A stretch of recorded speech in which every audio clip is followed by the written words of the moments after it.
नमस्कार दोस्तों, स्वागत है आपका अपने संस्कृत व्याकरण के YouTube चैनल पे।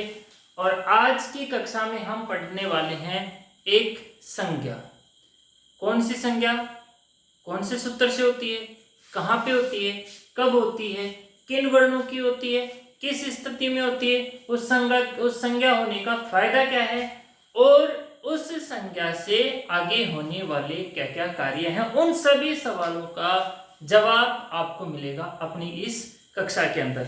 संज्ञा कौन सी है मैं आपको बताना चाहता हूं। सबसे पहले कि हम जिस संज्ञा के बारे में पढ़ने वाले हैं वो संज्ञा है उपधा संज्ञा।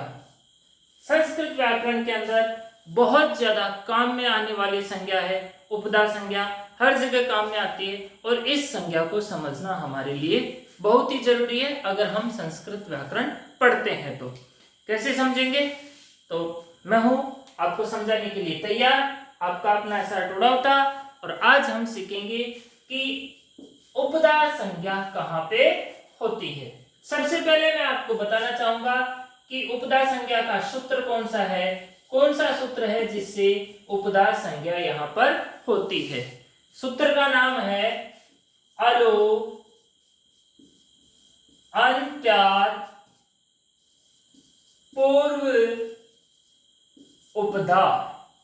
अलो अंत्यात् पूर्व उपधा, ये वो सूत्र है जिससे अपनी उपधा संज्ञा यहाँ पर होती है।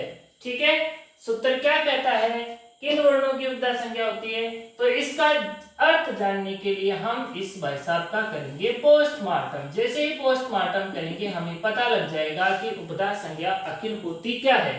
ठीक है, सबसे पहला वर्ण है इसमें अल, अलह, इस तरह से है ना, ओ है ना, उसका विसर्ग हो जाएगा तो यहाँ पे हो जाएगा अलह है।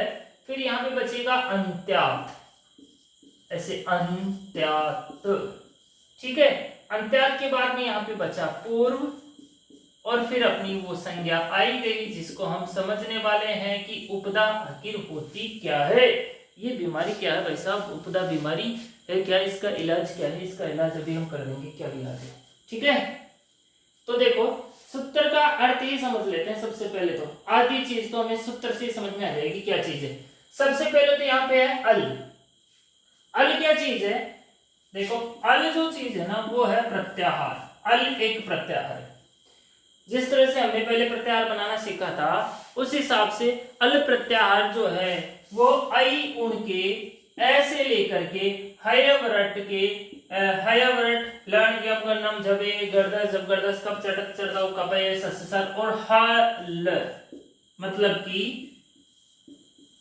माहेश्वर सूत्रों के सारे वर्ण ऐसे लेकर के ल तक के, है ना, आई उन रील रिक ए ओम ए ओच हयवरट लण।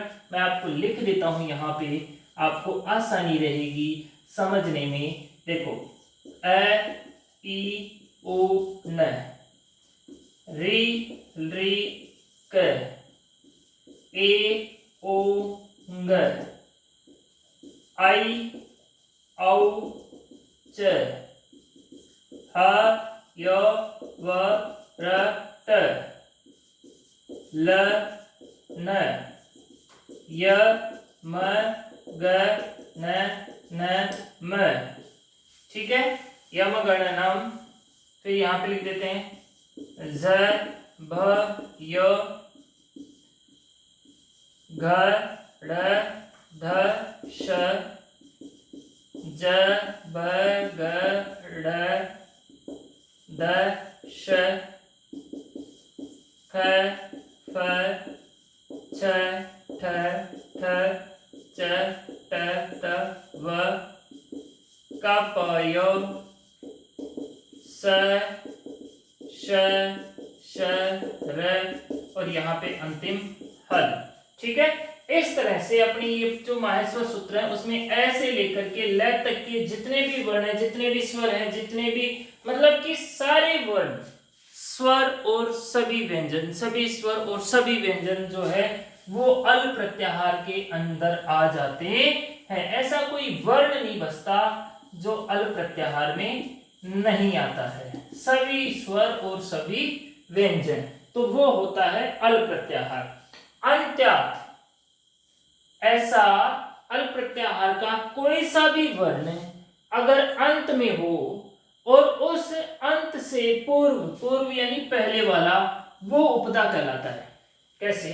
जैसे कि मान लो कि हम शब्द ले लिए, यहाँ पे एक तो हरि ले लेते हैं, एक ले लेते हैं, जैसे मान लो कि सखन, ऐसे है ना, या फिर हम ले लेते हैं राजन। राजन शब्द से हमारे को समझ में जल्दी आ जाएगा। ठीक है, एक हरि शब्द ले लिया, एक हमने ले लिया राजन शब्द। ठीक है, अब इसका अंतिम अल क्या है? ई। इसका अंतिम अल क्या है? न।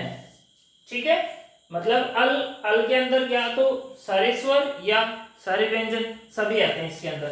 तो इस अंतिम अल से पूर्व का जो वर्ण होगा, मतलब ई, हर ई से पहले यहाँ पे र है तो ये र, और न से पहले जय का अ है तो ये अ, इनकी उपदा संज्ञा होती है। इनको क्या कहा जाता है? उपदा संज्ञक कहा जाता है। अंतिम अल से पहले वाला जो वर्ण होता है उसकी उपदा संज्ञा होती है। अलह अंत्यात् पूर्व उपदा, अल अंतिम अल उससे पहले वाला वर्ण जो होता है उसकी उपदा संज्ञा होती है। अब पढ़ लेते हैं इसकी वृत्ति। इसकी वृत्ति में लिखा हुआ है अंत्यात् अल पूर्वो वर्ण है उपदा संज्ञा।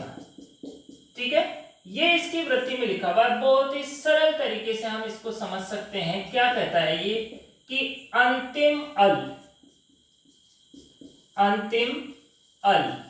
का क्या मतलब हुआ? सभी स्वर या व्यंजन, कोई सा भी स्वर हो या कोई सा भी व्यंजन हो वो अल हो गया। अंतिम अल से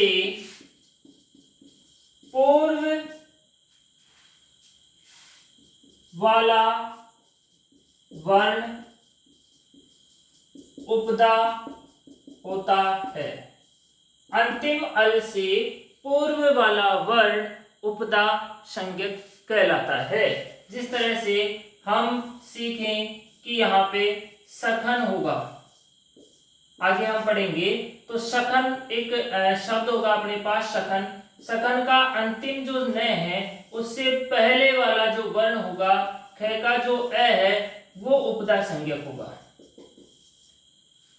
तो आज की कक्षा में हमने पढ़ा कि उपदा संज्ञा होती क्या है। अंतिम वाला अक्षर उसके पहले वाला जो जस्ट पहले होता है वो उपदा संज्ञक होता है। उपदा संज्ञा करने वाला सूत्र कौन सा है? अलो अंत्यात् पूर्व उपदा। इसका पदच्छेद अल है अंत्यात् पूर्व उपदा। इसकी वृत्ति अंत्यात् अल पूर्वो वर्ण है उपदा संज्ञा। इसका अर्थ अंतिम अल स्वर प्लस व्यंजन से पूर्व वाला वर्ण उपदा संज्ञक कहलाता है। तो इस तरह से आज की कक्षा में हम पढ़े उपदा संज्ञा।